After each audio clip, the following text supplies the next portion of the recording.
So generally, if you fall victim to it, there's going to be a lot of things that go on. It really depends on, what actually happened.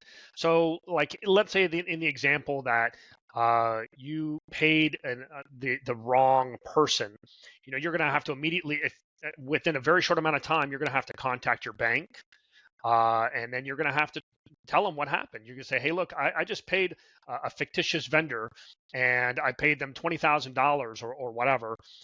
Can you reverse those charges?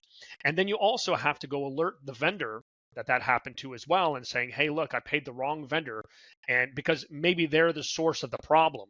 And so that way, if they're the ones that actually sent the request, you got to get that remediated.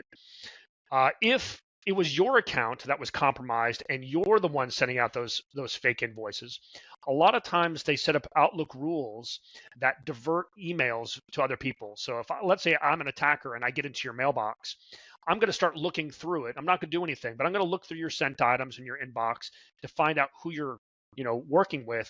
And if I find out that you're someone that deals with money or deals with the CEO or whatnot, then I'm going to say, okay, well, any emails that come from Raj, I want to be forwarded off to my outside of this so I can be alerted first of all. Then I jump into your mailbox and I can deal with it before you're dealing with it.